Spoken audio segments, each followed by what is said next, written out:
حدیث شریف کی راضی سیدنا جابر رضی اللہ عنہ دی حدیث شریف راوی دی قال جاءت ملائکة الى النبی صلی اللہ علیہ وسلم دا اللہ پرشتے ملائکوی و نبی کریم صلی اللہ علیہ وسلم ترالی وهو نائم نبی کریم صلی اللہ علیہ وسلم بدو فقالوا إن لصاحبكم هذا مصلا إن لصاحبكم هذا مصلا دا پرشتو په خپل مابینس کې سوال او جواب کړی دی بعضی پرشتي او بعض توای ستاسي د دغه ملګری ستاسي د دغه دوست یو مثال دی فضربوا له مثلا دا پرشتي بعضو پرشتو او دا نورو پرشتو ته وویل چې د دغه ستاسي د ملګری او ستاسي د صاحب د پاره چې کوم مثال دی هغه ورته ووایست قال بعضهم انه نائم په پرشتو کې بعضی پرشتو وویل چې دا سړی خو بیده دی قال بعضهم انه نائم دا سړی خو بیده دی وقال بعضهم ان العين نائمة والقلب يقظان هغه نورو پرشتو ورته وویل چې دا داسې کس دی که څه هم ظاهرا دی بیده دی خو زړه یې ویښ دی الله جل جلاله دا معجزه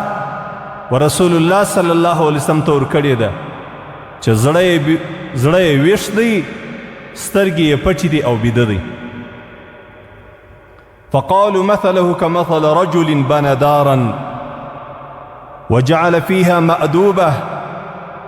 وبعث داعيا فمن أجاب الداعي دخل الدار وأكل من المأدوبة ومن لم يجب الداعي لم يدخل الدار ولم يأكل من المأدوبة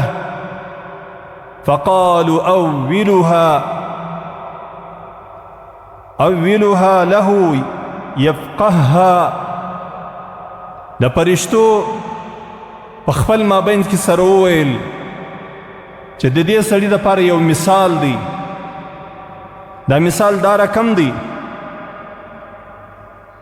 چې یو سړی یو څوک یو کور جوړ کی او بیا په دې کور کې د نعمتو یو سترخان اوار کی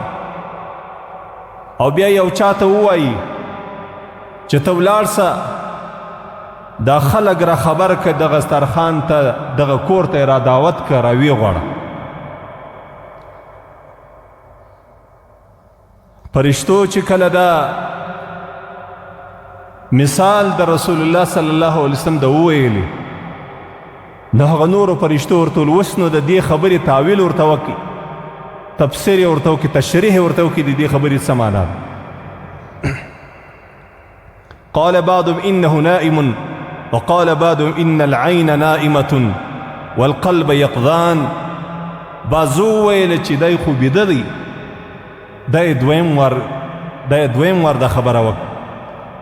او هغه نور ورته وویل چې که دی بیده دی خو زړه یې ویښ دی د حدیث شریف د دغه تورو مقصد د دغه تورو کې مقصد دا دی چې د رسول الله صلی الله علیه وسلم شان مشتشي د حدیث شریف د دغه تورو مقصد دا دی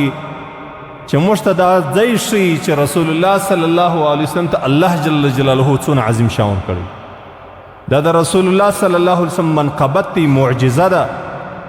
چې رسول الله صلی الله علیه وسلم به بیدو سترګې به پټې وي بدن به آرام و خو د رسول الله صلی الله علیه وسلم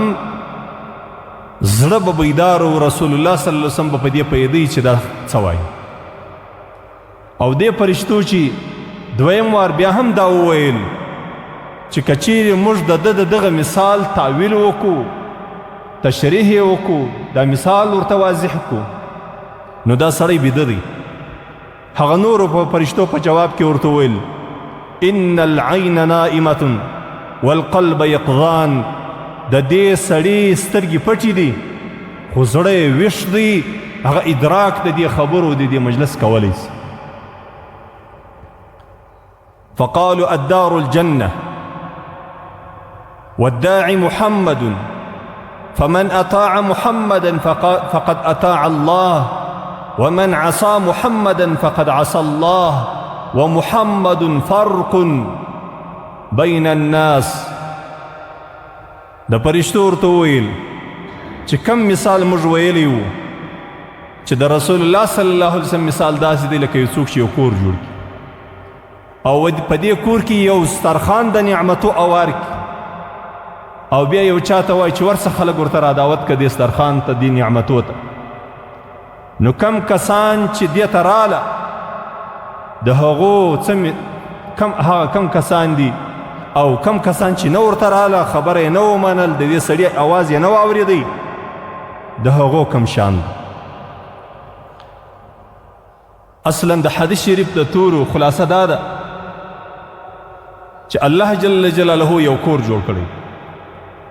د الله جل جلاله کور دا جنت دی د جنت د نعمتو دپاره الله جل جلاله رسول الله صلی الله علیه وسلم راستولی دی دا داعی دی بلونکی دی غشتونکی دی آواز کوونکی دی و خلکو ته چې راسي د الله و دې کور ته او دغه نعمتو ته فرشتو د رسول الله صلی الله علیه وسلم د دغه مثال وضاحت داره کوم کی چې هغه کور شي دغه جنت کور خو یو چا جوړ کړی دی هغه الله جل جلاله جوړ کړی او هغه نعمتونه د جنت هغه سترخان دی او را غشتونکی دعوت کوونکی و خلکو ته هغه رسول الله صلی الله علیه وسلم دی بیا فرشتو وویل فمن اطاع محمدا کچا د محمد رسول الله صلی الله علیه وسلم اطاعت وکي فقد اطاع الله دې سړي د الله جل جلاله اطاعت وکي ومن عصى محمدا کچا د رسول الله صلی الله علیه وسلم د محمد رسول الله صلی الله علیه وسلم نافرمانی وکړل او د ده طریقه یې پرېښول د ده سنت یې پرېښول د ده لاره یې پرېښول فقد عصى الله هغه سړي نافرمانی د الله جل جلاله وکړ بیا د حدیث شریف اخر توري دی ومحمد فرق بین الناس دا یو عبارت ومحمد فرق بین الناس دا دویم عبارت او دریم عبارت دا دی چې مشدد یې وایه ومحمد فرق بین الناس دا درې سره عبارت د دې توري ویل کېږي خلاصه د دغه تورو دا ده چې رسول الله صلی الله علیه وسلم چې د هغه جلا کوونکی دی د خلکو رسول الله صلی الله علیه وسلم چې الله دنیا ته راواستوي رسول الله صلی الله علیه وسلم سره یو ترازو ورسره و یو قانون ورسره و یو دستور ورسره و کومو کسانو چې د رسول الله صلی الله علیه وسلم د دې قانون د دې راوړي قانون د دې راوړي دستور هغه یې د ځان دپاره خپل کي وینیوي هغه یې د ځان دپاره لازم کي نو الله جل جلاله د جنت خوندان او دې خلکو نو په حقیقت کې د الله خبره ومنله او کومو کسانو چې د رسول الله صلی الله علیه وسلم دستور نه کوي خپل د رسول الله صلی الله علیه وسلم طریقه یې نه کړه خپله د رسول الله صلی الله علیه وسلم پر طریقه باندې نه ولاړی دې خلکو د الله نافرماني وکړه نعوذ بالله د اهل جهنم سو ځکه په حدیث شریف کې دا رقم توري راله فرشتو د رسول الله صلی الله علیه وسلم په باره کې وویل چې رسول الله صلی الله علیه وسلم دعوت کوونکی دی یو کور ته د خلکو او په دې کور کې یو سترخان د نعمتو اوار دی هغه کور جنت دی هغه سترخان د جنت نعمتونه دي او رسول الله صلی الله علیه وسلم چې دی هغه غوښتونکی دعوت کوونکی بلونکی د خلکو دی او بیا دا وویل فمن اطاع محمدا فقد اطاع الله کچا د محمد رسول الله اطاعت وکي هغه انسان د الله جل جلاله اطاعت وکي ومن عصى محمدا چا چې نافرمانی د محمد وکړل فقد عصى الله هغه انسان د الله جل جلاله نافرماني وکړه او بیا په آخر کې دا توري وویل ومحمد فرق يفرق